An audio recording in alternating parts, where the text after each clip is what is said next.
네, 말씀 보겠습니다. 히브리서 오늘 세 번째 시간이고요. 제목은 주와 그리스도가 되신 예수라는 제목입니다. 히브리서 1장 9절에서 14절까지 말씀 보겠습니다. 히브리서 1장 9절에서 14절까지요. 네, 같이 읽을게요. 주께서 의를 사랑하시고 불법을 미워하셨으니 그러므로 하나님 곧 주의 하나님이 즐거움의 기름을 주께 부어 주를 동료들보다 뛰어나게 하셨도다 하였고, 또 주여 태초에 주께서 땅에 기초를 두셨으며 하늘도 주의 손으로 지으신 바라. 그것들은 멸망할 것이나 오직 주는 영존할 것이요 그것들은 다 옷과 같이 낡아지리니 의복처럼 갈아입을 것이요 그것들은 옷과 같이 변할 것이나 주는 여전하여 연대가 다함이 없으리라 하였으나, 어느 때에 천사 중 누구에게 내가 내 원수로 내 발등상이 되게 하기까지 너는 내 우편에 앉아 있으라 하셨으니, 모든 천사들은 섬기는 영으로서 구원받을 상속자들을 위하여 섬기라고 보내심이 아니냐. 아멘. 네, 계속해서 이제 히브리서 서론을 보고 있습니다. 종교와 기독교의 차이 명확해요. 종교와 기독교의 차이는, 그러니까 하나님이 위에 계시고, 하나님이 여기 위에 계시고 우리 인간들은 밑에 있죠. 밑에서 하나님을 향해서 이제 정성을 막 바치는 거예요. 그게 어떤 제물이 되었던, 뭐 지금 우리가 부른 찬양이 되었던, 뭐 헌신, 뭐 봉사, 여러 가지를 이렇게 하나님께 직통으로 이렇게 올려드린다. 뭔가를 잔뜩 이렇게 올려드리잖아요. 올려드려요. 그렇게 우리가 드려지는 걸 올려드렸더니 하나님이 흠양하신다. 이렇게 기뻐 받으신다. 이걸 뭐라고 한다고요? 이걸 종교라고 하는 거예요. 와, 이렇게 잘 알아들을 수가. 근데 이걸 못 알아들어요. 그죠? 네. 그러니까 오늘이 추수감사절이라고 우리 기독교가 지금 거의 다 지키거든요. 추수감사절. 그러면 가면 일단은 여기 강단에 뭐가 있어요? 무, 배추, 뭐 호박 이런 게 뭐 과일이 잔뜩 올려져 있어. 그리고 그 뭐야? 하나님께 감사하다는 어떤 그런 뜻으로 이렇게 하는 거예요. 그러니까 강단에 진열되어 있는 이게 뭐냐면 바로 우리가 하나님께 뭔가를 지금 이렇게 드린 거잖아요. 드렸다. 그래서 이거를 구약에서는 제사라고 하거든요. 그러니까 무, 배추를 올려놓고 뭘 하는 거예요? 제사를 지내는 거예요. 제사. 그런데 이렇게 제사를 지내는 거는 기독교가 아니라 이걸 종교라고 하는 거예요. 그러니까 굳이 무, 배추가 아니더라도 여러분이 추수감사절에 이렇게 봉투를 준비하잖아요. 좀 준비하셨나요? 추수감사절 뭐 봉투가 따로 있잖아요. 다른 교회 가면. 그럼 거기다가 돈을 넣고, 하나님 지난 1년 동안 우리 양식이 떨어지지 않게 하시고 풍년을 주신 하나님 너무 감사합니다. 이거 내 정성이니까 이걸 받아서 흠양해 주세요 하고 강단에 돈봉투를 이렇게 올리면 이걸 뭐라고요? 이걸 종교라고 하는 거예요. 그러니까 불교에서 1000배를 하거든요. 1000번을 절을 하는 거예요. 뭐 부처님한테 하는 거겠죠. 절을 해요. 또 교인들은 또 그 비슷한 거 하거든요. 1000번제라는 걸 해요. 그래서 1000일 동안 난 주님께 뭔가를 이렇게 바친다. 1000일 동안 나도 이거 좀 소를 바칠래. 이렇게 바치는 거. 그래서 인간의 정성이 부처가 됐던 하나님이 됐던 그분에게 상달될 거라고 하는 어떤 간절함으로 드리는 모든 행위들은 다 종교라고 하더라는 거예요. 그런데 우리 기독교는 세상이 말하는 그런 종교와 전혀 다르다는 거죠. 그러니까 우리의 정성으로 우리가 하나님께 직통으로 뭔가를 이렇게 정성을 올려드릴 수 있는 구조가 아닌 거예요. 기독교는. 그래서 여기서 이제 직통이란 표현이 되게 중요하거든요. 직통으로 내가 하나님께 뭔가를 드릴 수 있다. 이렇게 되면 다 종교고, 기독교는 뭐냐면 우리 인간은 하나님께 뭔가를 드릴 수가 없다예요. 없다. 왜 없어요? 죄인이니까. 그렇죠. 어떤 죄인이냐면 전적 타락한 죄인. 그래서 하나님께 우리의 정성을 바칠 수가 없어요. 그러니까 우리는 바친다고 하지만 하나님 받으신다 안 받으신다? 하나님 안 받으세요. 여러분 아들을 누가 죽였어. 살인자가 내 아들을 죽였어. 근데 그 살인자가 나더러 같이 식사 대접을 하고 싶다고 밥을 먹재. 여러분 같으면 그 살인자하고 밥을 드시겠어요? 안 먹어요. 그러니까 성경은 죄인된 우리가 하나님께 뭔가를 드릴 수 없음을 이야기하는 거예요. 그래서 그만해라. 제발 그만해라. 제사 드리는 거 제발 그만해라. 내가 다른 방법을 줄게.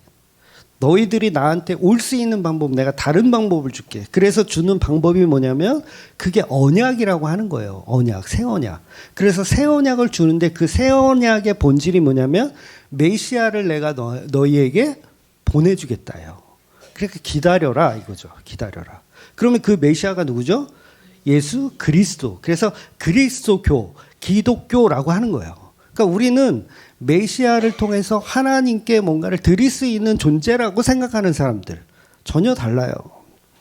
그래서 언약이라는 건 중보자를 보내주겠다라는 그 언약. 그래서 그 언약을 기다리고 있는 게 구약의 사람들. 그러니까 우리는 신약이니까 이미 그분이 오셨어요. 오셨고 이미 중보자로서의 역할을 다 해내셨죠. 십자가로. 그러니까 예수님을 통해서 우리는 성부, 성자, 성령 하나님을 다 만날 수 있는 거예요. 그런데 유대인들, 바리새인들이 착각한 것이 뭐냐면 우리가 실패한 이유가, 망한 이유가 율법을 열심히 지키지 않았기 때문이다라고 생각하는 거예요. 그러니까 율법 자체는 하나님께 상달이 될 수가 없죠. 죄인이니까 상달이 될 수가 없어요. 그러니까 말 그대로 그건 맞지 않는 행동인데도 불구하고 계속해서 유대인들은 자기의 정성으로 하나님께 감동을 시키려고 하는 거예요. 그러니까 그게 종교화되어 버린 거죠. 그래서 율법으로 하나님을 기쁘게 할 수 있는 거는 사실은 처음 우리에게 율법이 주어졌을 때 그걸 지켰어야 돼요. 그게 뭐예요? 옛날로 가자면 아담과 하와의 선악과죠. 선악과 때 그거를 지켰으면 하나님과 소통이 가능해. 그때는 예수님도 필요 없어요. 그때는. 근데 뭐 때문에 예수님 필요해진 거예요, 이제. 선악과를 먹고 우리가 죄에 빠져서 무화과 열매로 치장하고 있으니까. 열매가 아니라 무화과 나뭇잎으로 치장을 하고 있으니까 그걸 벗겨버리고 가죽옷을 입혀주시는 거잖아요. 그게 바로 언약의 상징이라는 거죠. 그래서 광야교회, 이스라엘이 이제 광야에 나와서 광야에서 율법을 정식으로 받아요. 하나님이 이제 10계명을 시작으로 모든 계명들을 다 주신단 말이에요. 그거를 우리 인간들이 지킬 수가 없음을 깨달아가는 거예요. 지킬 수가 없음은. 그래서 세례 요한이 마지막 선지자라고 하잖아요. 선지자까지도 뭐예요? 그 율법이 불가능하다는 것을 이야기하는 거예요. 그러니까 율법은 모세를 통해서 주지만 그게 불가능하다는 얘기는 누가 하는 거예요? 선지자들이 하는 거예요. 선지자들이 모세가 율법 받아왔어. 그랬더니 우리가 황금송아지 만들고 있어. 선지자가 뭐라 그러는 거예요? 야, 거 봐라. 너네들은 안 되잖아. 안 되잖아. 그러니까 누굴 기다려라. 메시아 기다리자라고 하는 게 구약의 선지자들이에요. 그 많은 선지자들이 다 무슨 얘기예요? 우리는 안 되니까 메시아 기다리자라는 이야기를 하는 거예요. 그래서 예레미야 선지자가 어떤 얘기를 했냐면 다윗에게서 의로운 가지가 날 것이다. 이 표현이 뭐예요? 다윗의 자손을 통해서 메시아가 오실 것이다. 그러니까 그 메시아를 기다리자라는 얘기를 구약의 선지자들은 계속 예언하고 얘기했던 거예요. 그러니까 우리는 죄인이라서 제사 드려도 소용이 있다 없다? 없어요. 찬양해도 소용없고요. 11조 해도 소용이 없어요. 그거 다 목사님들이 다 갖는 거예요. 목사님들이 다 갖는 거예요. 하나님께 전달해 준다, 안 전달해 준다? 안 전달해 줘요. 속고 계신 거예요. 그러니까 전부 더러우니까 하나님이 안 받으시겠다고 하는 거예요. 그래서 마지막 성경인 말라기에 보면 너희 얼굴을 똥이나 쳐발라라. 저 성전 문 좀 닫아줄 사람이 있었으면 좋겠다라고 말라기가 말을 하잖아요. 마지막 선지자임인데도 그렇게 얘기하는 거예요. 그러니까 우리는 하나님께 상달될 수가 없다라는 얘기를 계속 하는 거예요. 그러니까 종교가 아닌 기독교는 중보자가 오셔서 우리의 제사를 대신해 주시는 거예요. 우리는 제사 드릴 자격이 없는데 그 자격을 예수님이 갖고 계신 거고 그 예수님이 제사를 드리시는 거죠. 자기 몸을 제물 삼아서. 그러니까 지금 이 시대는 오신 메시아를 우리가 믿어야 된다는 거예요. 오신 메시아를 믿는 거. 그러니까 우리의 죄를 사하시고 그 사해짐과 동시에 메시아가 이루신 그 십자가의 일을 통해서 제물 되심. 예수 그리스도가 뭐가 되셨다? 제물이 되셨다라는 걸 믿는 거. 그러니까 기독교는 뭘 믿는 거냐면 제물 되신 예수님을 믿는 거예요. 되게 기초적이고 되게 복음적인 거죠. 그러니까 우리의 정성은 하나님께 도달할 수 없지만 뭐가 도달해요? 십자가라는 그 예수 그리스도가 하신 일이 하나님께 도달을 하는 거예요. 여러분 사형리라는 그 전도책자 아시죠? 거기에도 나와요. 사형리라는 전도책자에도 나올 만큼 아주 기초적인 내용이에요. 기초적인 내용. 그런데 오늘날 교인들만 이 사실을 몰라요. 자기가 직통으로 하나님께 뭔가 정성을 바칠 수 있다라고 생각해요. 그래서 스데반 집사님이나 사도 바울이 어떻게 설교합니까? 인간의 정성으론 하나님을 섬길 수 없다라고 설교를 해요. 그러니까 스데반 집사의 설교는 사도행전 7장에 되게 길게 나오거든요. 길게 나와요. 인간이 지은 성전에 하나님이 있다 없다? 없다라는 얘기를 합니다. 이미 그건 내 얘기가 아니라 스데반이 내 얘기가 아니라 구약의 선지자들도 이미 그렇게 얘기했어. 그 대표적인 사람이 예레미야잖아요. 예레미야가 실제로 성전 앞에서 설교를 한단 말이에요. 성전으로 들어가는 사람들한테 설교를 해요. 뭐라고 설교를 해요? 뭐라고 설교해요? 이 성전에 하나님이 없다. 이 성전에 하나님이 없다. 하나님이 없다. 3번이나 강조합니다. 그러니까 이게 얼마나 심각한 거예요. 예레미야 선지자는 대원교회 앞에 서가지고 버스로 대절해가지고 오시는 사람들한테 여기 예배당에 하나님 없다 이렇게 소리치고 있는 거예요. 지난주에도 얘기했죠. 장로님 나와가지고 장로님들이 때로 나와가지고 그 예레미야를 어떻게 하겠어요. 깍대기를 다 벗겨버리지. 무슨 소리를 하냐고. 그러니까 스데반도 똑같은 예레미야의 설교를 인용해서 한 거예요. 왜 인간의 정성으로 하나님을 섬길 수 있다고 생각하니 우리는 섬길 수가 없어. 그러니까 지금 이 성전에 하나님 없어 라고 스데반이 설교를 하는 거예요. 근데 알아들어요? 못 알아들어요? 못 알아들어요. 그러니까 스데반이 뭐라 그래요? 스데반도 좀 화가 났나 봐요. 목이 곧고 마음과 귀에 할례를 받지 못한 사람들아. 이렇게 얘기하는 거예요. 너희는 너희 조상들과 똑같이 성령을 거스리는도다. 누가 이렇게 얘기했다고요? 스데반 집사님이. 너희는 너희 조상. 그러면 광야에서 황금송아지 만든 인간들을 얘기하는 거거든요. 너희 조상과 똑같이 성령의 일을 거스리는도다라고 소리 지르는 거예요. 스데반 집사님이. 한국교회요. 너희는 지금 이스라엘 백성과 똑같은 황금송아지를 만들고 있다라고 이 연사가 소리 지르는 이게 스데반 집사님의 설교를 인용하고 있는 거라고요. 그런데 오늘날 스데반 집사님처럼 설교를 하면 너희가 드리는 헌금으로 하나님께 상달될 수 있다고? 상달될 수 없어. 너희가 부르는 찬양, 봉사, 11조 하나님께 도달될 수가 없어 라고 설교를 하면 어떻게 될까요? 돌을 들어서 때려 죽이는 거죠. 그러니까 누가 때려 죽이냐면 종교인들이 돌을 들어서 스데반 집사를 때려 죽이는 거예요. 예레미야를 때려 죽이고 스데반 집사를 때려 죽이고 사도 바울을 때려 죽이는 거예요. 뭐 저런 2단 3단이 다 있냐 그러면서 막 고래고래 소리를 지르면서 돌을 들어서 집어 던지는 거예요. 왜냐하면 우리가 드리는 하나님께 바쳤던 정성들을 다 개무시하잖아요. 그러니까 돌을 들어서 저 인간만 없으면 우리는 하나님께 잘 정성을 바친 사람들이 된다고 착각을 하는 거예요.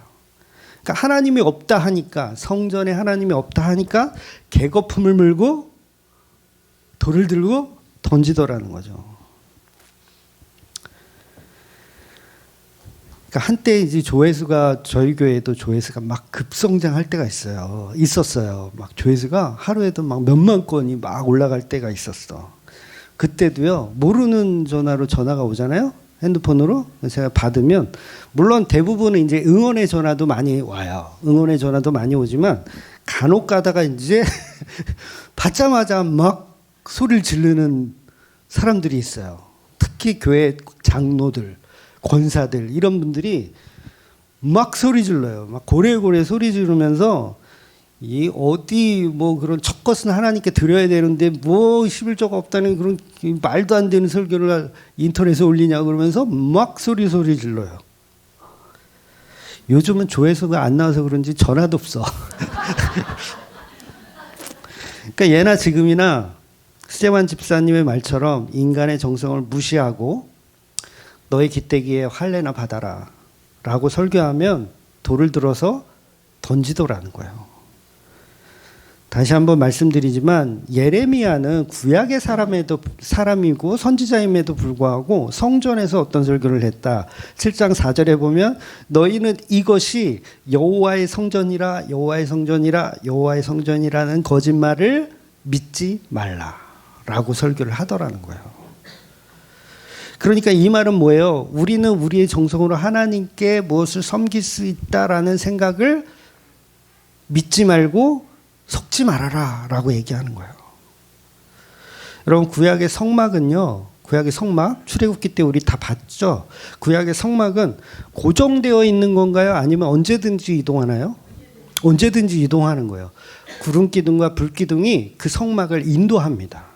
그래서 성막이, 그러니까 구름기둥, 불기둥이 이동을 하면 성막을 어떻게 해요? 다 철거하고 다시 따라가는 거예요. 그 구름기둥, 불기둥을 따라가는 거예요. 그래서 다른 곳에 멈추면 거기서 또 펴. 이렇게. 그러니까 성막 안에 하나님이 계신 게 아니라 하나님이 계신 곳에 성막이 따라다니는 거예요. 이런 개념인 거예요. 그래서 성막은 그 성막 안에 제일 중요한 게 뭐냐면 언약궤거든요. 언약을 히브리서가 지금 강조하고 있잖아요. 그 언약, 예수 그리스도를 보내주겠다는 그 언약의 언약궤가 지성소 안에 있는데 거기에 특징이 뭐냐면 이 언약궤를 들고 운반을 해야 되잖아요. 그래서 양쪽에 채가 이렇게 걸려 있어요. 그 손잡이죠. 손잡이, 일종의 손잡이가 이렇게 걸려져 있어. 근데 그 손잡이를 들고 이제 제사장들이 앞뒤로 들고 이동을 하는 거예요. 그런데 그 채가 항상 뭐예요? 거기에 걸려 있어요. 채가. 빼서 보관하는 게 아니에요.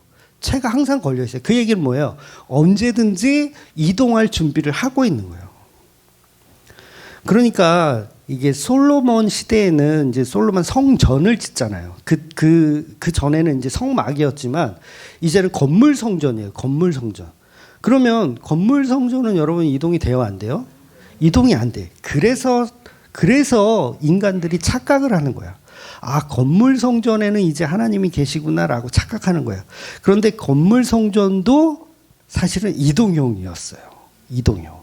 그걸 어떻게 알 수 있느냐면 그 솔로몬 성전을 짓고 다윗의 성에 있는 법궤를 솔로몬의 성전에 이제 이동을 해야 되잖아요. 이제 옮겨 갔을 때 그 옮겨 놨을 때 채를 이제 더 이상 필요가 없으니까 채를 다른 데 보관할까요? 아니면 그대로 끼워진 채 보관할까요? 그대로 끼워진 채 보관을 하는 거예요. 안 그랬으면 제가 말을 안 했겠죠. 네. 열왕기상 8장 8절 혹시 있나요, 이거? 네, 있죠. 요거는 같이 한번 읽어볼게요. 채가 길므로 채 끝이 내소 앞 성소에서 보이나 밖에서는 보이지 아니하며 그 채는 오늘까지 그곳에 있으며 지성소 안에 그대로 꽂힌 채로 보관이 되어 있었던 거예요. 그 얘기는 뭐예요? 늘 건물 성전이지만 이동할 준비를 하고 있어라, 이 얘기예요. 이동할 준비하고 있어라. 그러니까 오늘날도 똑같은 거예요. 주맘교회만 복음이다라고 얘기하면 안 돼요. 언제든지 이동할 준비를 우리는 하고 있어야 돼요. 제가 언제까지 목사짓을 하고 자는 보장도 없어요. 언제든지 우리는 이동할 수 있어야 돼요. 왜? 하나님이 가는 곳으로 우리는 이동할 수 있는 거예요. 그래서 언제든지 이동할 준비를 하는 거. 그래서 에스겔은요, 뭐예요? 계시를 보잖아요. 성전이 날아가는 걸 보아요. 에스겔은 실제로. 그러니까 건물 성전은 다윗과 솔로몬의 그 성전에 그냥 국한된 게 아니라 언제든지 이동할 수 있는 거예요. 예루살렘을 이렇게 통째로, 예루살렘에 있는 성전이 통째로 들어서 딴 데로 갈 수가 있더라는 거죠. 그러니까 기독교는 성전에 계신 하나님이 아니고 메시아이신 예수님이 걸어다니는 성전이셨던 거예요. 걸어다니는 성전. 그래서 히브리 이 기자는 서론적으로 무슨 얘기를 하는 거냐면 종교가 아니라 예수가 생명이고 예수가 본질이다라는 이야기를 서론적으로 하고 있는 거예요. 그래서 지난주 예수님 자체가 하나님과 동등된 분이라는 이야기를 했죠. 네, 동등된 이야기. 그럼 본문이 시작하는, 오늘 본문 우리가 읽었지만 주께서라는 표현으로 시작했어요. 그죠? 기억 안 나실 거예요. 주께서라는 표현으로 시작했어요. 그러면 여기서 말하는 주께서라는 그 존칭의 이 대상은 누구인가? 예수님인 거예요. 주께서. 그러니까 보통 주라는 표현을 우리가 교인들이 굉장히 많이 쓰잖아요. 우리 교회 이름도 주맘교회잖아요. 그랬을 때 요 주자라는 요 단어를 우리는 어떻게 부르고 있냐 보면 사람마다 다 달라요. 그러니까 주라는 표현을 성부 하나님을 생각하고 주여라고 하는 분도 있고, 아니면 예수님을 생각하면서 주여라고 하는 분도 있고, 뭐 성령님을 생각하면서 주여라고 하는 분도 있고, 아니면 이도 저도 아니야, 남들이 다 주여라고 하니까 그냥 주여라고 하는 분도 있어요. 그런데 기독교는요, 당연히 주여라고 했을 때 그 첫 대상은 무조건 예수님이어야 하는 거예요. 그래서 그걸 기독교라고 하는 거예요. 즉 주님, 나의 주인이시고 나의 모든 것 되신 그분은 우리가 볼 수 있고 만질 수 있었던 그 예수님, 메시아이신 약속의 왕으로 오신 그분이 우리의 주인인 거예요. 그러니까 우리의 믿음은 주님이 십자가에 죽으시고 부활하신, 그래서 하나님과 같은 자리에 앉으신, 옆자리라는 거는 따까리가 아니라 그랬어요. 동등된, 예수님과 하나님이 동등된 자리에 계신. 그러니까 예수님을 통한 하나님, 이해되시죠? 예수님을 통한 하나님. 예수님을 통하지 않는 하나님은 다 우상숭배예요. 그러니까 본문 9절은 바로 예수님이 주께서라고 표현하는 거예요. 주께서 뭘 하셨냐면 의를 사랑하시고 불법을 미워하셨다라는 얘기를 하는 거예요. 그래서 예수님이 실제로 예레미야 7장과 이사야가 한 말을 인용해서 강도의 소굴로 만들었다고 성전에 들어가셔가지고 막 야단을 치셨잖아요. 노끈으로 채찍을 만들어. 간혹 제가 채찍으로 노끈을 만들어 이렇게 얘기도 했다고 하던데 노끈으로 채찍을 만들어서 야단을 치시는 거예요. 예수님이. 그러면서 뭐라고 하시냐면 이사야서의 말씀을 인용해서 내 집은 만민이 기도하는 집이다 라고 이야기를 하셨어요. 여기서 말하는 기도하는 집이다 이 얘기를 또 우리는 어떻게 이해합니까? 교회 가면 기도해야 된다고. 교회 오면 뭐부터 해야 돼? 기도부터 해야 된다고. 근데 그 얘기가 아니라 기도라는 자체가 뭐냐면 메시아를 기다리는 행위를 하라는 거예요. 하늘의 뜻이 이 땅 가운데 이루어 주옵소서라고 하는 기도. 그러니까 메시아가 이 땅 가운데 이루어 주옵소서라는 기도를 해야 되는데 이들은 뭘 하고 있냐면 메시아의 오심을 기도하는 게 아니라 다른 기도를 하고 있었던 거죠. 결국은 장사를 하고 있었던 거죠. 여러분 수능 시험이 며칠 전에 끝났죠. 대형교회마다 수능 수험생을 위한 기도 모임을 하더라고요. 저도 막 문자가 오더라고요. 그 수능 기도 모임을 하는 교회는 이제 대형 교회들은 주로 하고 작은 교회들은 못 하니까 우리 같이 모여서 기도하자고. 그러니까 여기서 말하는 그 수능을 위한 기도, 이 기도가 예수님이 말씀하신 그 기도인가요?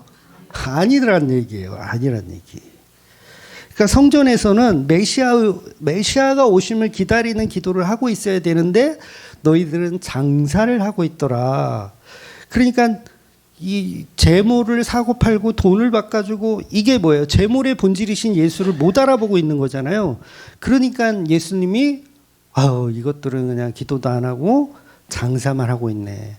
오늘날의 수능을 위해서 막 기도하는 이 교회에 예수님이 오셔서 아, 이것들이 연병하고 있네. 이러시는 거죠.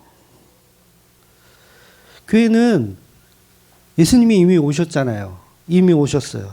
그러면 그 메시아가 이루신 예수님이 십자가에서 찢기신 살과 피를 우리가 복음으로 완성되었다. 그래서 그 피를 나누어 먹는 거예요. 그 일을 하는 자체가 기도예요. 그 일이 기도예요. 다른 게 기도가 아니에요. 그래서 예수님이 떡과 포도주를 나누어 주시면서 이 떡과 포도주가 내 살과 피다. 너희들은 이거를 먹고 마시면서 뭐를 기념해라? 나의 죽음을 기념해라. 내 십자가를 기념해라. 이렇게 기념하는 자체가 예배이며 이게 기도이며 찬양이다라고 가르쳐 주신 거예요. 예수님이. 다 가르쳐 줬는데도 불구하고 지금도 여전히 교회에 앉아서 추수감사절이란 이름으로 무배추를 올려놓고 풍년을 주신 하나님께 기도하고 있으면 그걸 강도의 소굴이라고 하는 거예요. 누가? 예수님이 강도의 소굴이라고 하는 거예요. 예레미야는 하나님의 성전이다, 하나님의 성전이다 하는 거짓말을 믿지 말라. 스데반은 너희들 귀때기에 할례를 좀 받아야겠다. 그러니까 하나님께 예배하라, 하나님께 예배하라라는 거짓말을 믿지 말라. 오늘날로 따지자면 하나님 예배합시다. 하나님 예배합시다. 그 거짓말을 믿지 말라. 그러니 지금도 예수님 때나 예레미야의 시대나 지금도 인간은 타락의 끝을 계속 걷고 있는 거예요. 종교라는 이름으로 위장된 기독교를 섬기고 있는 거죠. 그래서 히브리서는 우리 예수님이 곧 태초부터 존재하셨던 하나님과 같은 분이라는 이야기를 이 1장에서 서론적으로 계속하는 거예요. 그래서 10절에 태초에 주께서 땅에 기초를 두셨으며 하늘도 주의 손으로 지으신 바라. 그러니까 천지를 창조하신 예수님이 바로 하나님이다 라는 이야기를 하는 거예요. 굉장히 어려우면서도 쉬운 이야기를 하고 있는 거예요. 그러니까 우리 좀 전에 시편 8편 찬양했잖아요. 그 시편 8편 뭐예요? 하나님이 세상을 창조하신 그 모습을 이렇게 그리고 있지만 거기에 누가 계셨다? 예수님이 계셨다는 얘기를 하는 거예요. 그래서 유대교 출신에서 기독교로 온 사람들은요, 이 삼위일체의 개념이거든요, 이게. 근데 이 자체가 쉬워요, 어려워요? 어려워요. 그래서 그들에게 메시지를 주고 있는 거예요. 아직은 삼위일체라는 어떤 신학적 견해가 완성되지 않았기 때문에 유대 출신들은 이게 어려운 거예요. 예수님과 하나님이 같은 레벨이다라는 게 어려운 거예요. 그래서 1장은 그걸 서론으로, 그게 깨지지 않으면 뒤에 이야기들은 못 알아들은 게 당연하니까 그걸 깨려고 하는 거예요. 그래서 오늘날 교회 다니는 사람들도 삼위일체란 말은 너무 많이 들어서 알아요. 그리고 믿는다고 해요. 실제로 성부 하나님, 성자 하나님, 성령 하나님이 있다라는 걸 다 인정해요. 근데 중요한 건 뭐냐면 성부 하나님 따로 믿고 성자 하나님 따로 믿고 성령 하나님 따로 믿어요. 그럼 이거 뭐예요? 이걸 삼신론이라고 하는 거예요. 삼신론. 발음이 똑바로 됐나요? 삼신론. 세 개의 신을 믿는 얘기예요. 근데 기독교는 삼신론이 아니라 삼위일체. 삼위일체. 세 분의 하나님이지만 하나의 하나님이다라는 이야기. 그래서 어려운 거예요. 그러니까 대부분 삼위일체를 믿어도 비중을 어디에 두냐면 성부 하나님께 다 둬요. 성부 하나님이 대빵. 그다음에 예수는 하나님이 보내서 온 어떤 아들. 성령은 뒤치다거리 해주시는 분들. 이렇게 이해를 하더라는 거죠. 그런데 그렇지 않아요. 삼위일체는 본질이 하나이기 때문에 예수님이 창조 가운데 같이 계셨다라는 얘기를 하는 거예요. 그러니까 창조 때 예수님이 계셨다라는 이야기를 하는 목사님들 많이 보셨어요? 저는 거의 못 본 것 같아요. 창조 때 예수님이 같이 계셨다라고 이렇게 말씀해 주시는 목사님도 별로 못 본 것 같아요. 근데 신약 성경에는 굉장히 많은 내용들의 그 부분들을 다루고 있어요. 그러니까 오늘 본문에도 그렇고 요한복음의 시작도 그런 이야기가 나오죠. 요한복음의 시작도. 그리고 골로새서에도 보면 그 동일한 이야기들이 나오고요. 창조 때 예수님이 함께 계셨다라는 거. 그래서 전부 창조를 하나님의 위주로만 생각을 하는데 그렇지 않습니다. 그러니까 전부 하나님. 삼위일체란 성부, 성자, 성령이 태초부터 지금까지 동일된 하나님으로 계시는 걸 믿는 거예요. 히브리서의 대주제가 이거예요. 이거 놓쳐버리면 뒤에를 이해를 못하는 겁니다. 그러니까 창세기 창조는 성부 하나님 혼자 하신 것이 아니라 예수님과 성령님도 그 자리에서 같이 창조를 하셨다는 거예요. 그래서 십자가도 예수님만 죽으신 게 아니에요.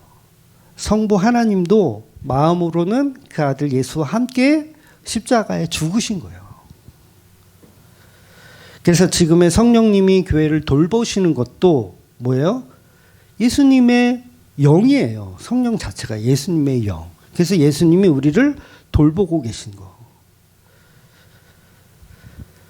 그래서 중요한 게 우리는 그러면 성부 하나님도 믿고 성자 하나님도 믿고 성령 하나님도 각각 믿어야 하느냐라고 우리가 질문을 할 수 있잖아요. 이제 그렇게 가다 보면 이제 2단, 3단이 되는 거거든요. 따로따로 믿으면. 그런데 기독교는 각각 믿는 게 아니라 그 각각의 하나님의 그 입구가 있어요. 입구. 그 하나님을 만날 수 있는 입구. 그게 어디예요? 그게 예수라고 예수님 말씀하시는 거잖아요. 내가 길이요, 진리요, 생명이니. 그러니까 물어볼 수 있거든요. 우리가 어떻게 해야 하나님을 볼 수 있습니까? 그랬더니 예수님 뭐라 그래요? 나를 본 사람이 곧 하나님을 본 것이다 라고 말씀하시잖아요.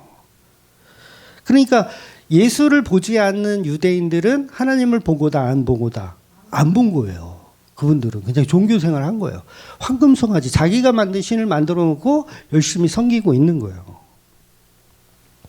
그래서 이 삼위일체 사상은 유대인들에게는 정말 받아들이기 힘든 사상이에요. 그러니까 왜냐하면 수천 년 동안 유대교는 유일신을 믿었어요. 유일신. 신은 한 명밖에 없다. 하나밖에 없다. 명이라고 그러니까 그러네. 하나밖에 없다. 그래서 유일신. 근데 기독교는 삼위일체를 말하니까 헷갈려요? 안 헷갈려요? 헷갈리는 거예요. 오죽하면 우리 개신교에서 하나님의 이름을 하나님이라고 하겠어요. 하나님. 요거는 유일신을 뜻하는 거예요. 하나님. 근데 천주교는 그렇게 안 부르거든요. 천주교는 하늘님. 하늘님. 그래서 지금도 하느님이라고 표현하죠. 우리는 하나님이라고 표현하고 천주교는 하느님이라고 표현해요. 이게 뭐예요? 그쪽 분들은 하늘에 있는 그 하나님이니까 하느님이라고 표현을 하는 거예요. 근데 개신교가 생각하니까 하늘님 그러면 요게 우리나라 전통적인 어떤 무속적 신앙이 있거든요. 단군 신화도 사실은 거기서 출발하잖아요. 그 환인이 어디에서 와요? 하늘에 계는 그분이 이렇게 보내서 오는 거잖아요. 그러니까 이건 샤머니즘적인 해석이다. 우리는 하늘님이라고 표현하지 말고 우리는 유일신, 하나님이라고 표현하자. 그래서 천주교와 기독교가 서로 이름을 다르게 부르기 시작한 거예요.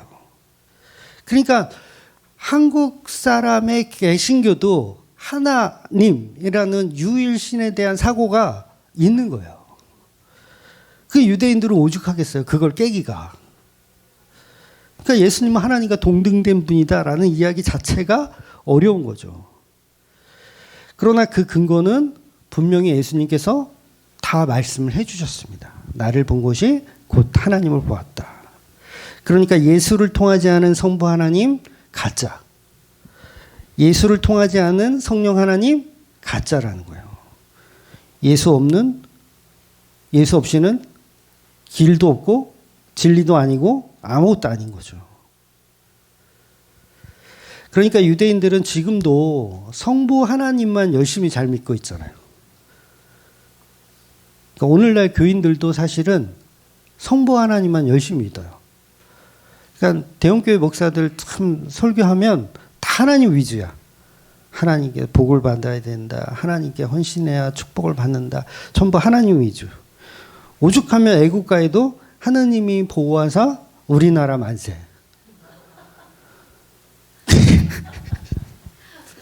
엄밀히 따지면 이것도 우상숭배예요. 그러니까 애국가를 부르지 말란 말이 아니에요. 저 이렇게 잡혀가요. 애국가를 부르지 말라는 말이 아니라 하나님은 우리 대한민국을 위해서 존재하는 하나님이라는 이 뜻을 가지면 이게 우상숭배라는 거예요. 그래서 성경은 뭐라고 표현합니까? 만군의 여호와요. 만군의 여호와요. 이 표현이 뭐예요? 만민의 하나님이요. 이 표현이 뭐예요? 어느 특정 국가에 국한되어 있는 하나님 아니다라는 이야기를 하는 거예요. 이거 되게 엄청난 이야기거든요. 그러니까 대한민국의 하나님인 게 아니라 하나님도 되겠지만 일본의 하나님도 되고 중국의 하나님도 되고 러시아의 하나님도 된다는 이야기를 하는 거예요. 그러니까 하나님만 우리를 보호해서 우리나라 만세 이 자체가 우상숭배적인 생각이 담고 있는 내용이라는 거죠. 그러니까 기독교는요, 예수라는 이름을 타이틀을 걸고 광화문에 나갈 수가 없는 거예요. 뭐 종교적인 얘기하는 거 아닙니다. 예수라는 이름을 가지고 우리 대한민국을 잘 사는 나라로 만들어보자라는 그런 발상 자체를 할 수가 없다라는 거죠. 그래서 모세오경에서도 하나님의 우상숭배를 하지 말라고 했는데 거기에는 어떤 느낌이 있냐면요. 그 각 국가에는요, 각자의 신이 다 있었어요. 지금은 안 그러지만 사실 지금도 그러죠. 나라별로 사실 국기 같은 거 이렇게 보면 뭐가 있어요. 우리나라 같은 경우는 뭐 호랑이를 상징하기도 하고 용은 중국인가요? 용을 상징하기도 하고 또 미국은 독수리. 네, 독수리 맞죠? 페리카라는 아닐 거 아니야. 그러니까 그런 상징하는 어떤 그런 것들이 있잖아요. 그러니까 옛날에도 이 이스라엘 백성들에게도 각 나라에 섬기는 신들이 다 있었어요. 그러니까 하나님은 이스라엘의 하나님. 요렇게만 국한시키는 거야. 그러니까 가나안은 뭘 섬겼어요? 바알을 섬겼잖아요. 바알, 뭐 아스타롯. 근데 암몬 같은 경우는 뭐 이 아기를 막 이렇게 산채로 죽이는 몰록을 섬기고, 그러니까 모압은 그모스라고 하는 또 신을 섬기고, 블레셋은 다곤이라고 하나요? 그 신을 섬기고, 각 나라마다 신을 섬겼어요. 그러니까 우상을 섬기지 말라는 말의 본질은 뭐냐면 다른 나라를 의지하지 말아라 이 얘기를 하는 거예요. 다른 나라를 의지하지 말아라. 그래서 신명기에서도 나오지만 병마를 많이 두지 말고, 그 다음에 여자를 많이 두지 말고, 은금을 많이 갖지 말라고 하는 거예요. 그 이유가 뭐냐면 다른 나라를 의지하지 말아라. 그런데 솔로몬이 화평한 그 시대를 이렇게 살았음에도 불구하고 뭘 못했어요? 요 세 가지를 못했어요. 솔로몬이 병마도 많이 가졌고요. 그 다음에 여자도 많이 가졌어요. 이거 힘들었을 것 같아. 많이 가졌어요. 그래서 막 방패도 금으로 만들고 돈도 엄청 많았어요. 하나님이 하지 말라는 것만 했어요. 그래서 그걸 우상숭배라고 하는 거예요. 그리고 나중에 이제 그 열왕기상에 보면 왕들이 전부 뭐예요? 애굽을 의지하고 다른 나라 의지하는 이상한 짓들을 계속 해 나가잖아요. 그 자체가 우상을 섬기고 있었던 거죠. 그래서 구약 성경은 하나님만 의지해야 된다. 지금 유대인들은 구약 성경을 달달 외우고 있어요. 하나님 잘 믿고 있지만 그들이 믿는 하나님은 예수를 통한 믿음이 아니기 때문에 전부 자기가 만든 신이고 자기가 만든 몰록이며 아스타롯이며 다곤을 섬기고 있는 거예요. 그러니까 이스라엘 백성들이 광야에서 황금 송아지를 만들었는데 그들이 황금 송아지를 만들고 그곳이 하나님이다. 이 황금 송아지가 우리를 애굽에서 건져낸 하나님이다라고 거기에 경배하고 춤추고 찬양하고 막 그랬잖아요. 그런데 인간들은요, 무지하기 때문에 그런 일을 계속해요. 지금도 계속합니다. 근데 문제는 뭐냐면 모세가 지정해준 하나님이 아닌 게 문제인 거예요. 모세가 지정해준 하나님만 진짜예요. 왜냐하면 그들은 분별력이 없어요. 무엇이 진짜 하나님인지 분별할 수가 없어요. 그래서 모세가 지정해준 하나님을 섬겨야 되는데 모세를 제외하고 자기들이 만든 하나님은 우상숭배가 되는 거예요. 그러니까 모세는 예수 그리스도의 예표이기 때문에요. 예수님이 지정해준, 오늘날로 치면 성경에서 말하는 그 십자가가 지정해준 하나님이 아니라면 우리는 동일한 죄를 계속 짓고 있는 거죠. 어차피 인간은 종교심이 뛰어납니다. 한 사람도 종교심이 약한 사람들이 없어요. 다 뛰어나요. 나는 어떤 종교도 없어요. 그런 사람 있죠? 나는 어떤 종교도 없어요. 저는 제 자신만 믿어요. 이것도 종교예요. 자기를 우상화하고 자기를 종교화하는 종교심인 거예요.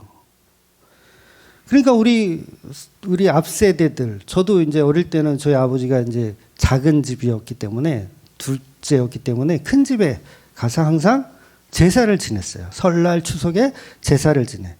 그러니까 뭐예요? 종교심이 뛰어난 거예요. 한국 사람들은 종교심이 뛰어나요. 그러니까 그 뛰어남이 지금 교회에서는 뭐예요? 맥주감사절을 지키고 추수감사절을 지키는 거예요. 그리고 제사 드리는 거예요. 종교심을 발휘하고 있는 거죠. 그러니까 교회를 다니는 것도 무턱대고 다니면 안 된다 그랬잖아요. 교회는 열심히 다니는 게 아니라 바르게 다녀야 된다. 그러니까 우리 카페 대문에 써 있잖아요. 네이버 카페 대문에 신앙생활은 열심히 하는 게 아니고 바르게 해야 되는 것입니다. 그러니까 열심히 교회 주일 성수하고 11조 많이 바치고 열심히 해봐야 보이스피싱 당한 거예요. 열심히 했더니 종교적 보이스피싱을 당한 거예요. 어차피 인간은 종교심이 뛰어나요. 보이스피싱 왜 당하는 줄 아세요? 믿음이 있는 사람들이 당해요. 믿음. 철석같이 믿는 거야. 그 상대의 전화 속에 걸려오는 그분을 내가 신뢰하는 거예요. 그러니까 그분이 하라는 대로 돈을 갖다가 냉장고에다 집어넣고 은행 가가지고 돈 찾아다가 누구 주고 철석같이 믿는 거예요. 믿음. 그러니까 우리가 교회에서 누굴 믿는 거예요? 하나님을 철석같이 믿는 거야. 그게 보이스피싱인지도 모르고 예수와 관련이 없는 하나님을 자꾸 전하고 있음에도 불구하고 그 하나님이 진짜 와 애굽에서 우리를 구출해낸 하나님이다라고 철석같이 믿고서 그분한테 헌신봉사를 다 하는 거야. 일평생. 주일 성수 한 번도 나는 남의 친척들 결혼식에 일요일날 하면 간 적도 없어. 주일 성수를 했어. 근데 그 하나님이 어떤 하나님이라고요? 내가 만들어 놓은 하나님이라는 거예요. 그래서 인간들은 그 종교심 때문에 망하는 거예요. 종교심 때문에. 사이비에 빠지면요, 전 재산을 다 탕진당합니다. 심지어는 목숨까지 바치기도 해요. 그럼 불자들이, 불교도 사실은 그게 허상이잖아요. 없는 종교잖아요, 원래. 그게 뭐 부처가 있거나 뭐 극락이 있거나 그런 거 아니잖아요. 아무것도 아닌 건데 거기에 인생을 걸어요. 머리를 다 깎고 산에 들어가서 평생을 수도만 하면서 살아. 스님들이. 기도할 때요. 졸면 작두로 때려요. 죽도로 때려요. 졸면. 절에 안 다녀보셨죠? 여러분 지금 주무시는데 누가 이렇게 돌아다니면서 때리는 사람 없잖아요. 우리는. 근데 절에 가서 법 이거 하잖아요. 그러면 그 비군이나 뭐 이런 분들이 이렇게 돌아다니면서 작두로 때려요. 조는 사람 있으면. 이게 뭐 한다고요? 그게 종교생활 열심히 하고 있는 거예요. 우리는 안 때리잖아. 자면은 그냥 저분이 아주 은혜 받아가지고. 그러니까 그 종교심이 자기 인생을 죽이는 걸 모르더라는 거죠. 그래서 천주교에서 마리아한테 기도를 하잖아요. 마리아의 이름으로 기도하나요? 하여튼 마리아에 기도하는데 본인들은 마리아를 우상숭배하는 거 아니래요. 단지 기도빨이 마리아가 좀 좋아서 그분한테 맡기는 거래요. 그러니까 그 자체가 말이 안 되는 게 예수님 말고 어떤 존재가 우월하다라고 얘기하면 그 자체가 우상인 거예요. 그 자체가 우상.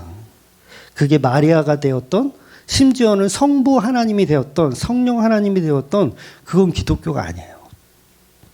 기독교는 하나님과 동등한 예수 그리고 그 예수를 통해서만 볼 수 있는 성부, 성자, 성령의 하나님을 이야기하는 거예요.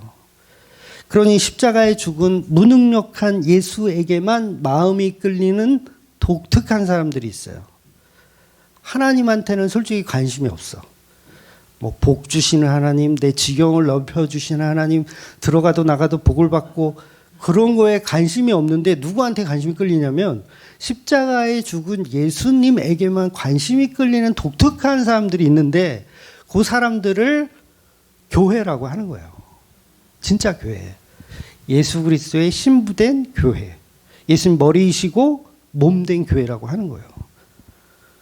그러니까 이 예수 그리스도의 신부가 되면 더 이상 하나님의 떡고물에 관심이 없어요. 내가 관심이 없다면 여러분들의 믿음이 그만큼 성장했다라고 생각하셔도 돼요. 그런데 십자가에 죽은 그 찌질한 예수님이 좋아.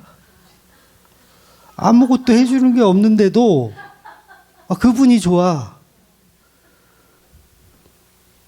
그래서 11절 보면 예수님만 영존할 것이다. 우리가 믿는 다른 것은 전부 멸망하고 다 낡은 옷처럼 헤어질 것이다. 우리는 예수라는 새 옷을 입는 거예요. 교회에서 말씀을 왜 들어요? 이 말씀은 성령이 주시는 말씀들이에요. 제 말이 성령이 주신다는 얘기가 아니라 이 말씀 자체가 성령을 받는 거예요. 그럼 뭐예요? 더 이상 다른 옷은 필요 없습니다. 저는 예수라는 그분의 옷만 입기를 원합니다. 라고 변하는 거예요. 제가 초등학교 입학하기도 전이었던 것 같아요. 저희 집이 이제 단칸방에 살았어요. 아버지도 계시지만 단칸방에서 이제 네 식구가 살았어요. 근데 주인집에 이제 그 형님이 살았는데 주인집에 저하고 나이 차이가 많이 나죠. 그 형은 아마 그 당시 아마 대학생이었던 것 같아요. 근데 그 형이 이제 저 이제 어릴 때 20kg도 안 나갔거든요. 그러니까 막 풍차 돌리기를 막 해주는 거야. 막 돌려. 장난치고 놀다가 그만 허리띠가 끊어졌어요. 제 허리띠가 끊어졌어. 근데 제 허리띠는 장날표라서 잘 끊어져요. 그리고 한 2달 끼잖아요. 그러면 쩍쩍 갈라져요. 비닐 그 허리띠라서 쩍쩍 갈라지고 금방 끊어지는 허리띠였어요. 근데 그날도 허리띠가 끊어졌잖아요. 그러니까 그 형이 자기 허리띠를 딱 풀러가지고 이게 가위로 이제 작게 줄여가지고 저를 딱 태워줬어요. 근데 보니까 허리띠인데 굉장히 이게 짜글짜글한 허리띠 있잖아요. 되게 후지근하고 내게 더 좋은 것 같은데 정말 후진 허리띠를 이렇게 해줬어. 근데 나중에 알고 봤는데요. 그게 가죽이었던 거예요. 가죽. 그걸 제가 언제까지 꼈는지 아세요? 중학교 들어갈 때까지 꼈어요. 허리띠가. 워낙 말라가지고요. 살이 안 쪘어요, 그때는. 근데 제가 뭐에 놀랐냐면 가죽은 이렇게 대단하구나.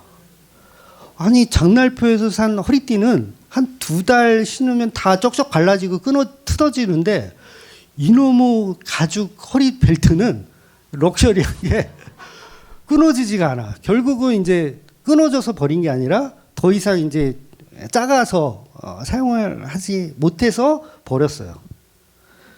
그래서 가죽이 이렇게 대단하구나. 중학교를 딱 들어갔어요. 처음으로 어머니가 아디다스 운동화를 사줬어. 그 전에는 시장에서 파는 시장에서 파는 스파이더맨 그림 그려져 있는 운동화를 신다가 그 운동화는요, 어릴 때는 이제 축구를 많이 했거든요. 동네에서. 공을 많이 찼어요. 그러니까 장날표를 신으면 공 몇 번 차면요, 밑창이 다 이게 벌어지고 다 뜯어져요. 그래서 한두 달을 못 신어, 운동화를. 그러면 또 사야 돼. 근데 중학교 들어가서 아디다스 운동화를 샀는데 요것도 그렇게 막 아디다스 중에서도 되게 비싼 게 아니었어요. 그냥 하급이었는데 테두리만 가죽으로 되어 있고 위에는 그냥 천으로 되어 있는 그런 스타일의 신발이었는데 저 놀랬어요. 신발이 해지지가 않아. 뜯어지지가 않더라고요. 공을 아무리 차도 이놈의 아디다스는 저 아디다스 선전하는 게 아니에요. 가죽의 힘이 그렇게 대단하다는 걸 제가 그때 알은 거예요. 그리고 또 있어요.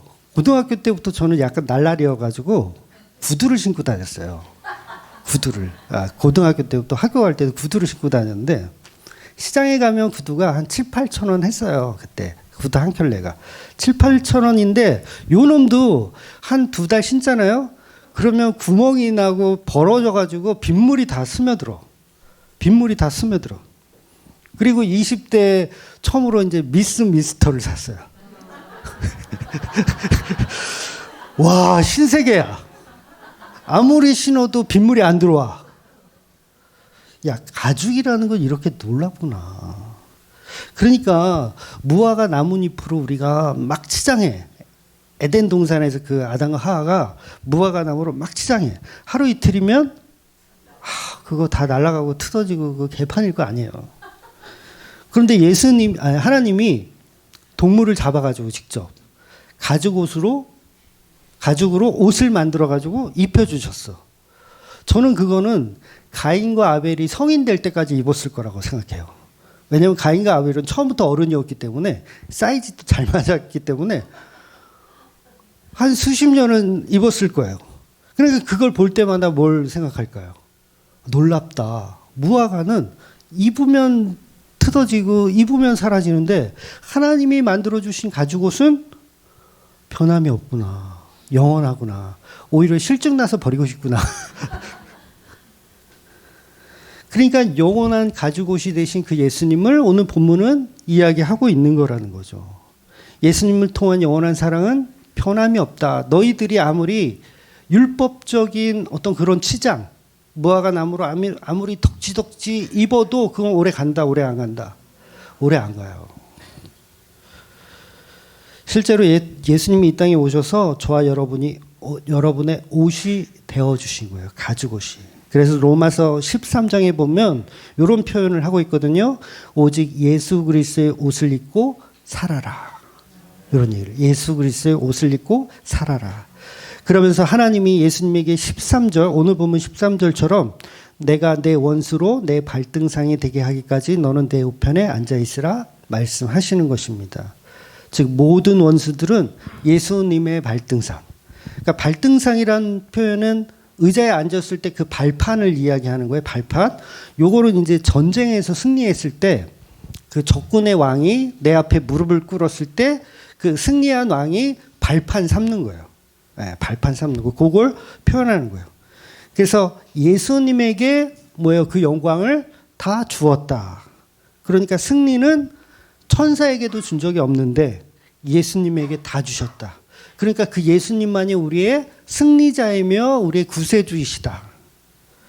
그래서 그런 이야기를 이 히브리서가 이야기하고 있는 거죠.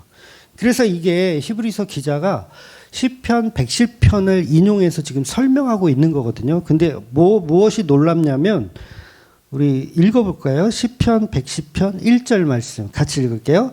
여호와께서 내 주에게 말씀하시기를 내가 내 원수들로 내 발판이 되게 하기까지 너는 내 오른편에 앉아있으라 하셨도다. 아멘.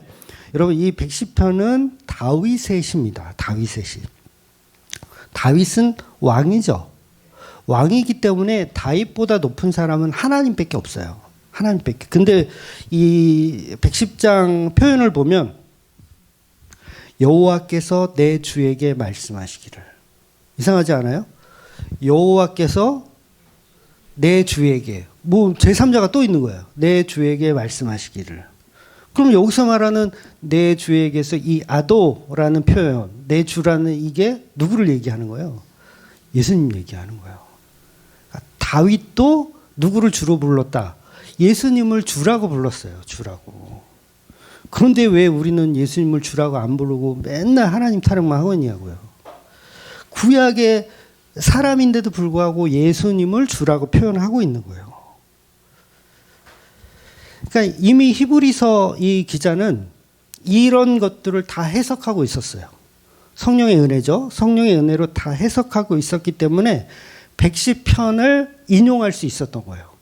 다윗은 예수 그리스도를 주라고 표현하고 있었다. 그래서 이 말씀을요, 예수님도 똑같이 하셨어요, 사실은. 마태복음 22장에 보면 예수님이 직접 바리새인들 앞에서 설명을 해주세요. 그래서 22장 45절 보면 제가 읽어드릴게요. 다윗이 그리스도를 주라 칭하였은즉 어찌 내가 그의 자손이 되겠느냐 하셨거든. 그러니까 사람들이 예수님을, 제자들이 특히 그랬죠. 다윗의 자손입니다 했더니 예수님 뭐라고 하시냐면, 다윗도 주를 고백했는데 거기서 주는 난데 내가 어떻게 다윗의 자손이 되겠느냐. 그러니까 이 말씀은 예수님 자체가 영원하신 태초부터 계셨던 진짜 하나님이다라는 얘기를 하시는 거예요. 그래서 예수님의 라인은요, 나중에 나오겠지만 멜기세덱의 반차를 따라서, 예수님은 유다 지파잖아요. 그러면 이 제사장 역할을 할 수 없어요. 유다 지파는 레위 지파여야 하거든요. 근데 예수님이 유다 지파야. 근데 어떻게 그렇게 될 수가 있어? 헷갈려. 우리 기독교인들이 헷갈려. 예수님 무슨 얘기를 하는 거냐면, 이 히브리서 기자가 예수님은 멜기세덱의 반차. 그러니까 멜기세덱이 누구? 이거 나중에 다 할게요. 멜기세덱은 영원한 제사장으로 등장하는 사람. 그러니까 우리는 영단번의 제사로 이루어진 그 예수님의 십자가를 믿는 사람들입니다. 다른 옷이 없어요. 오직 예수님의 옷. 그래서 조금만 더 하죠, 뭐. 그래서 세대를 나누어서 구약은 율법으로 구원받고, 신약은 예수님으로 구원받고, 그 다음에 오늘날은 성령으로 구원받고, 요렇게 하면 그걸 세대주의 이단이라고 하는 거예요.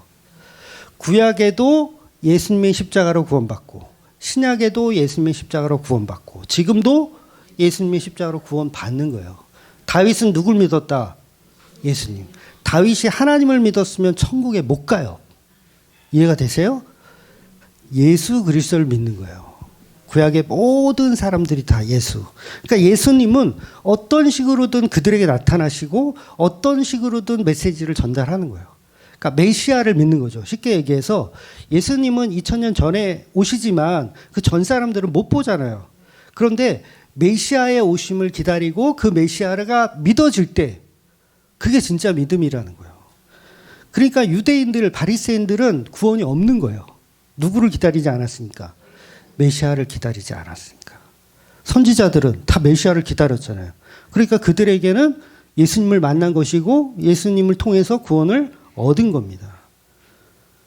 그러니까 기독교가 이거예요, 이거. 언약. 보내줄 메시아를 믿는 거. 그래서 예수님은 에덴 동산에 존재했다, 안 했다? 존재했다. 이걸 신학에서도 선재하신 예수님이라고 표현해요. 선재하신 예수님. 그러니까 예수님이 2000년 전에 말구 위에서 그때만 오신 거면 그거는 말이 안 돼요. 그렇게 따지면 그거 피조물이 돼버려. 하나님이 보내신 피조물이 돼버려요. 그런데 그렇지 않아요. 그 피조물로 믿는 게 이슬람이고 그게 종교예요. 기독교는 그분이 영원 전부터. 그래서 성경 요한계시록에 가면 내가 석회우리니 나는 알파와 오메가다. 처음과 끝이다. 처음부터 있었고 끝까지 있을 것이다 라고 얘기를 하는 거죠. 그래서 모든 천사는 영으로서 구원받을 상속자, 예수님이 이루신 십자가의 그 일들을 이렇게 도와주는 역할로만 하는 것이고, 우리는 그보다 더 엄청난 혜택을 받은 거예요. 은혜를 받은 거죠. 혜택이라는 표현은 취소, 태태태. 은혜를 받은 거죠. 그래서 다음 주에 이제 2장을 들어갈 건데, 2장에 들어가면 좀 혼내는 이야기가 있어요. 우리가 이렇게 귀중한 구원을 소홀히 할 수 있느냐? 이렇게 얘기하는 거예요. 이렇게 귀중한 구원을 소홀히 할 수 있느냐? 그러니까 무슨 얘기예요? 두렵고 떨려서 기독교를 배교하는 일은 없어야 된다. 어떻게 이렇게 엄청난 복음을 듣고도 너희들이 배교를 할 수가 있어? 예수를 믿는다는 건 온 우주의 창조주이신 그분을 믿는 거야. 그러니까 그분을 믿는 삶은 더 이상 두렵지도 않고 더 이상 쫄지 마. 쫄지 마. 그 얘기를 하는 거죠. 이 놀라운 예수님의 은혜가 믿어지시는 저와 여러분이 되시기를 주의 이름으로 축원드리겠습니다. 아멘. 기도하겠습니다.